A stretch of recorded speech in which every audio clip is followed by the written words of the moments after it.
All right, y'all. Candace might be getting swung on again if she don't knock it off. She cruising for a bruising, and I don't understand what's going on. Let's get into the show.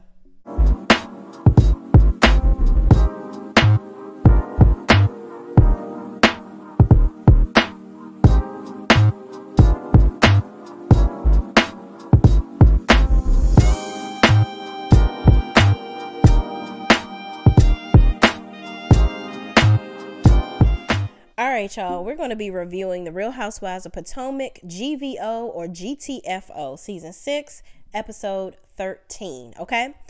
So the episode starts out, first of all, before we get started, please don't forget to like, comment, and subscribe on this video. I need you guys' help. Share my videos with your friends. Y'all know I do great reviews. Help a sister out on the road to 1,000. Please and thank you in advance. Alright, moving right along. So the episode starts where Mia is packing for the trip and she's leaving the kids with her mom for the first time for her going away somewhere. And Gordon doesn't like the fact that they haven't gone on a trip together since 2018, but now they're going on a trip and it's actually with a group of people that they don't even know. So he's not happy about it. And, you know, Mia says, well, listen, it's going to be fun. Don't worry about it. You know, we work a lot. It's time for us to really cut it loose and have a good time. So then she begins to tell him about Candace and how she was upset with her because she was talking about her mom. And Gordon says, that's between y'all. I'm here to have a good time. And then Mia says, if she tries it again, we gonna fight. Lord, Mia, that's pretty much already been done. And let's just say she got her ass whooped and she's still talking shit. So, you know, I guess the wounds ain't healed good enough and she ready to open them right the fuck back up with somebody damn else. So in the next scene, Candace sits down with Chris and they talk about business for 30 minutes. They only have 30 minutes left because I guess they agreed to only talk about business before 5 o'clock.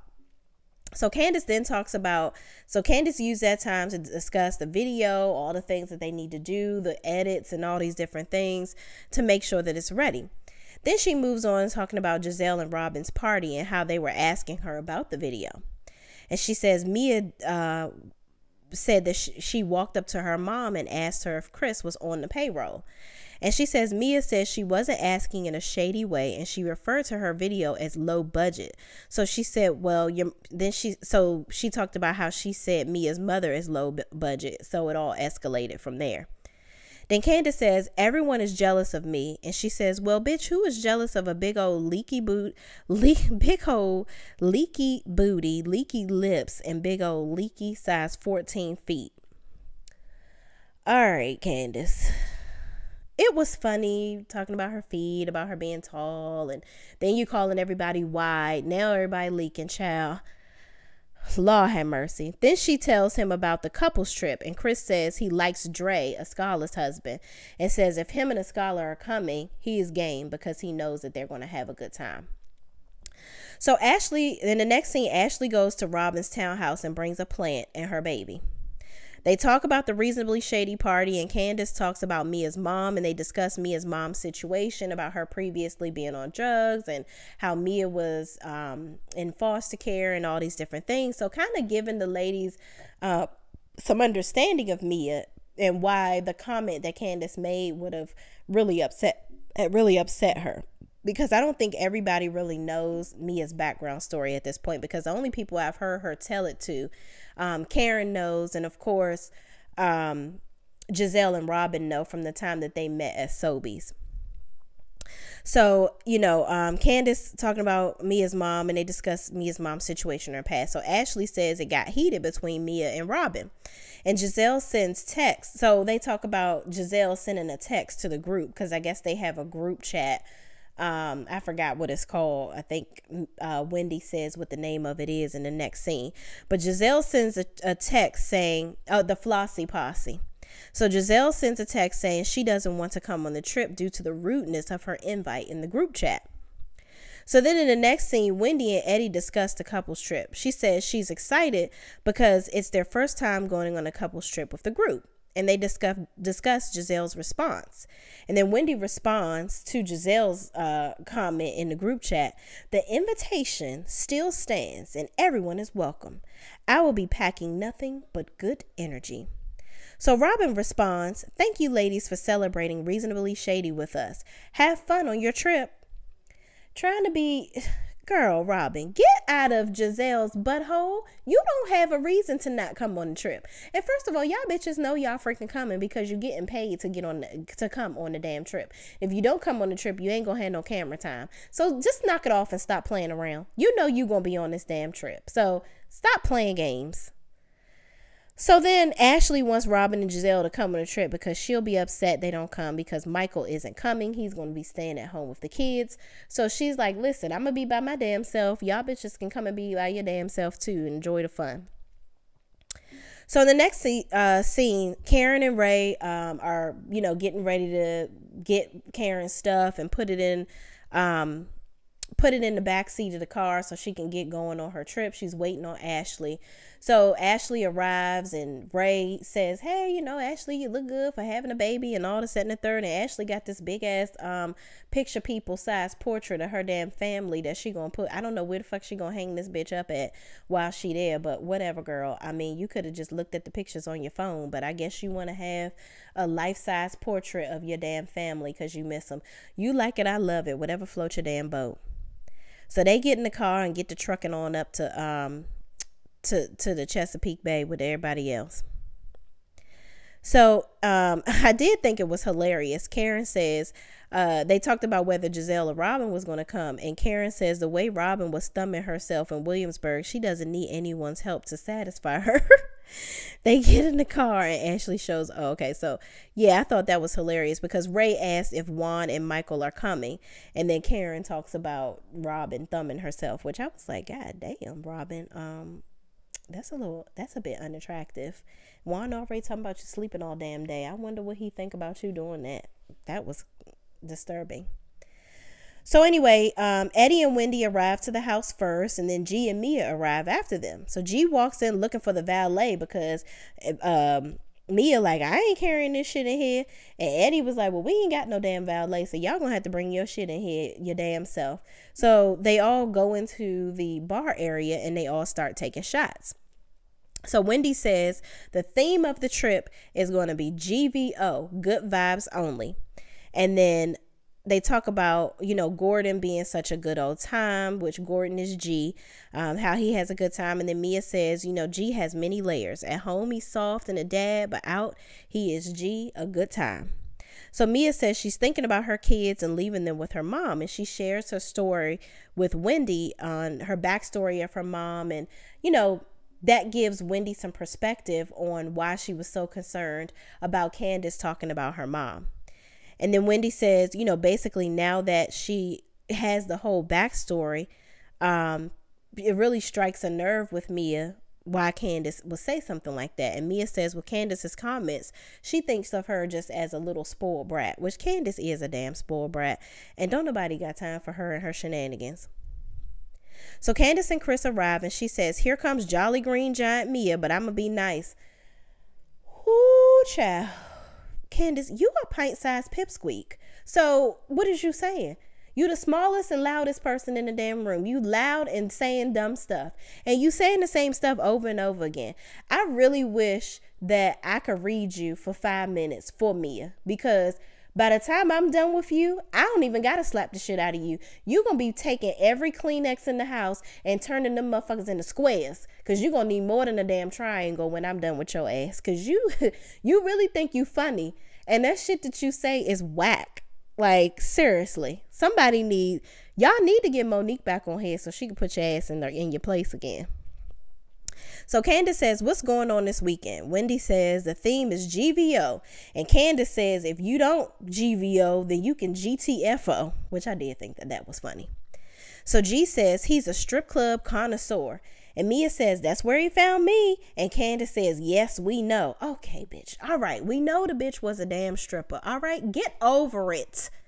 Being a stripper it shouldn't be a scarlet letter on your life. So the fuck what? And the bitch got more money than you. Okay, you and your trust fund baby. So get the fuck on and don't worry about her being a stripper and mind your business. Maybe you need to learn how to be a stripper and stop using condoms with your husband. How about that? Tiny tot. Moving right along. Mia says, that's where he found me. And G says, I have no need to go to a strip club anymore because I have Mia. And I love how he stood up for his wife ever so slightly right there, just to kind of shut Candace up without really saying shut up. And then Mia says he just goes, G says they just go now because Mia likes to go. And Mia says Gordon likes white girls, Becky with the good hair. And he does some strange pumping move. And then he does like, he says, yeah, where the white women at? And then does this long dick stroke that I thought was extremely disgusting and weird, by the way. So Escala and Dre into the house, and G says, who the fuck is that, when he sees Escala? Which I thought was freaking hilarious, because until she started talking, everybody's pretty much saying that. Like, who the fuck is this bitch? Like, she always just kind of like off in the corner and randomly, oh, and I'm Escala and I'm here, and says something. Like, nobody, come on, girl. You need to speak up more, because you have been the forgotten seed quite a few times in many of these episodes. So I'm glad you're bringing your husband around so we can kind of remember something about you. So they all take shots again, because I guess they taking shots every time somebody come in the damn house, child. So in the next scene, G calls the car dealer because he is lit at this point. G is turned up to the freaking max. G is all the way on Z, okay? He at the end of the damn alphabet at this point. So G calls the car dealer and tells him to talk to Mia. The dealer says, I'm excited to put this customized G-Wagon deal together. When can we get started? And G says, tell him to wait and hold on. This is important because I don't get many chances to tell her to shut the fuck up. G, that's rude. You don't need to be telling your wife to shut the fuck up in front of all these good people that you don't even know that well. That was a little bit much. So then G says, we have an 8-year wedding anniversary, 7 years too many. And I thought when I get a moment to call the dealer and let her have her very own G-Wagon. G then turns to Chris and says, can I get a loan? White guys supposed to get good loans and shit. Oh my God. Okay, G. But that was nice. G-Wagon, that's cute. So Candace and Escala are in the room talking about G and Mia. Wendy comes in and chimes in. Candace says he says exactly that. Basically, G says exactly what he's thinking, and Wendy tells him he just told Mia to shut the fuck up when they were downstairs. And Candace said the age gap between Mia and G is giving daddy-daughter. So Mia says to G, let me go find my room because I owe you some really good sex for my G-Wagon. So she walks upstairs and walks in the room with the ladies and says, what are y'all talking about? Y'all in here talking shit? So they say, we actually talking about you. So then they ask Mia, did G just tell her to shut the fuck up? And Mia says, yeah, maybe. So what? I'm like, okay. But I mean, everybody's relationship is different. So, I mean, maybe that's how they joke. Hell, Candace, browbeats the fuck out of Chris all the time with her words. So, I mean, hell, it's okay for somebody else to do it with their husband too, child. So Wendy says she hopes the trip will serve as a conduit between Mia and Candace, especially concerning what Candace said about her mom. And Candace says to Mia, I was responding to your comment because of what you said to my mom. And then Mia says, I was just asking her what was going on because as a CEO, that's my job. And then Mia says, I aspire to be like your mom. And I feel like Mia really didn't want no smoke. I think she really was trying to find a way to get an olive branch going with Candace. But Candace was already on 1,000 and her little pipsqueak body was just in an uproar. And she wanted to just go to ham on Mia for some reason. She really wanted that smoke. So Candace says, yes, you can be like her if you want to, but she wasn't found in a strip club. But yes, you can be like her if you want to. And says, Mia says, well, I made a lot of money in the strip club. And Candace says, well, I know G made it rain on you. First of all, Candace, we're going to have to use a different comeback from strip clubs because, again, People working in the strip club shouldn't be the damn scarlet letter on their back. Like, get over it, okay? Candace says you then make a comment about my music video being low budget. And Mia says, take it as constructive criticism. Then the scholar says, this is not a business retreat. We are friends on a trip. Why does everything have to do with business? And Candace and Mia continue to exchange words, going back and forth, talking a whole bunch of bullshit. I wasn't about to type all that. So Wendy says, are you okay, to Mia? Because she's concerned because now Wendy knows about Mia's mom. So she's just trying to be like, okay, is this triggering you at all? So then Candace says, why are you checking on her? And I'm like, okay, Candace, grow the fuck up, okay? Because can't nobody check on nobody but you. It's all about you. You the center of goddamn attention.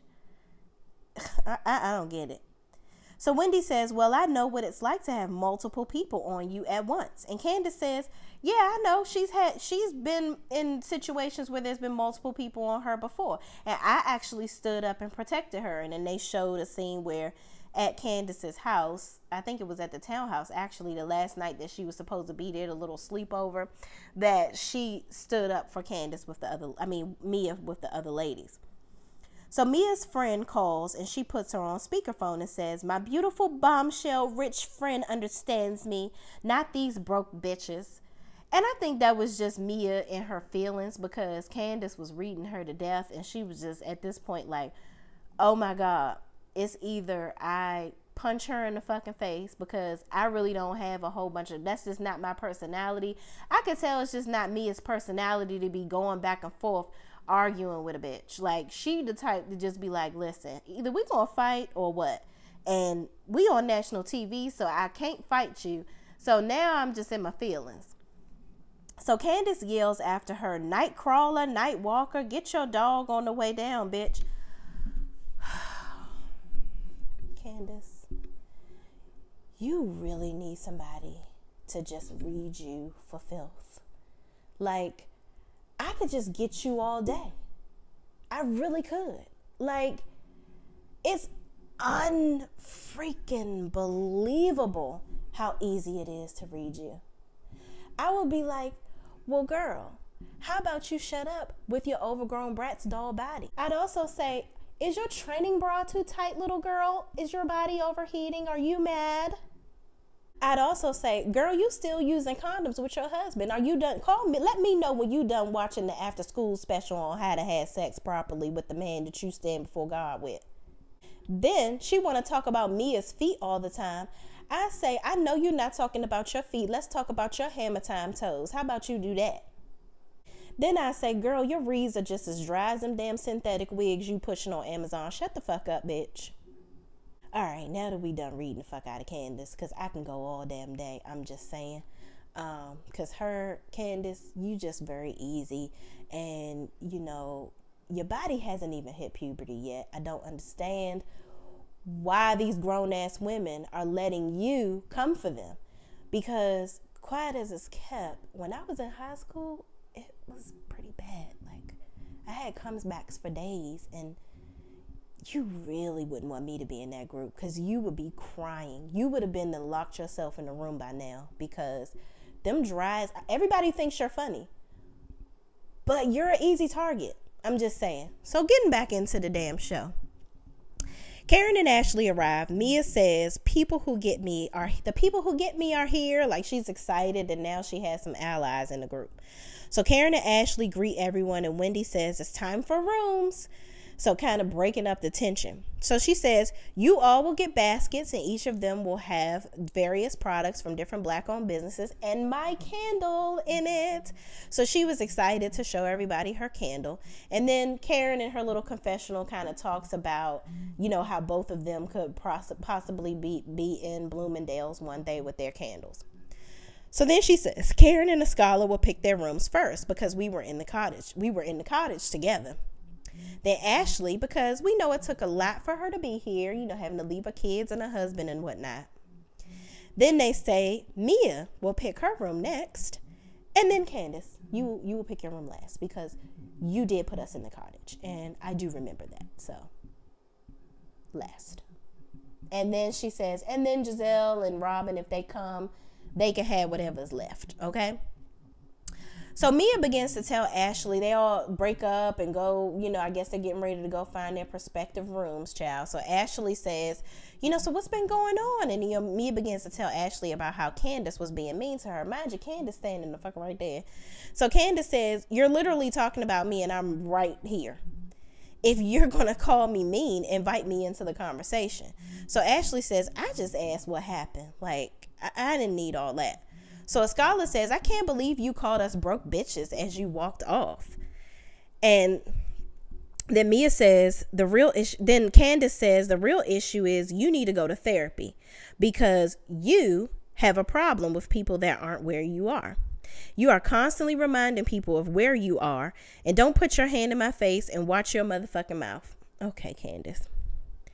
You're not going to do shit. We already see what them hands is giving, and they're giving a bunch of nothing, okay? So you need to put your hands down and close your lips because them lips done got you in trouble and popped and sock 'em bopped, okay? So you might want to shut the fuck up. You and your wig need to go and cool the fuck off somewhere because you talking all this shit to Mia, and guess what? She gonna show you some spin moves on the stripper pole and knock you the fuck out. How about that? So Candace throws salad at some point at Mia and says, where's your pimp? Where's your pimp? And Mia says, pimp, where you at? The hoe is here, and walks to find G. So she goes to find G, and I feel like at this point Mia is upset and she's going to G to kind of break things up and find some comfort. But then for some reason she goes back for more with Candace and gets back in the ring with her. So Candace, Mia tells Candace she needs to grow up. And Candace proceeds to say Mia's mother is low budget and go cry about it in your room. Well, bitch, we know you gonna cry about it. You gonna put some post-it notes up? Make sure one of them post-it notes says, I'm a weak-ass bitch and I need to learn. And the same therapist that I'm gonna send Mia to, I need to be sitting in the couch across from her ass to deal with my mommy issues. How about that? You do that. Put a post-it note and a reminder in your iPhone for that. Period.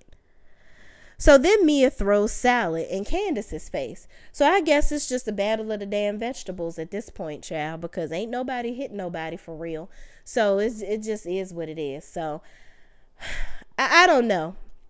The next episode, it looks like there's going to be some more drama there too. So we'll just stay tuned and see what's happening.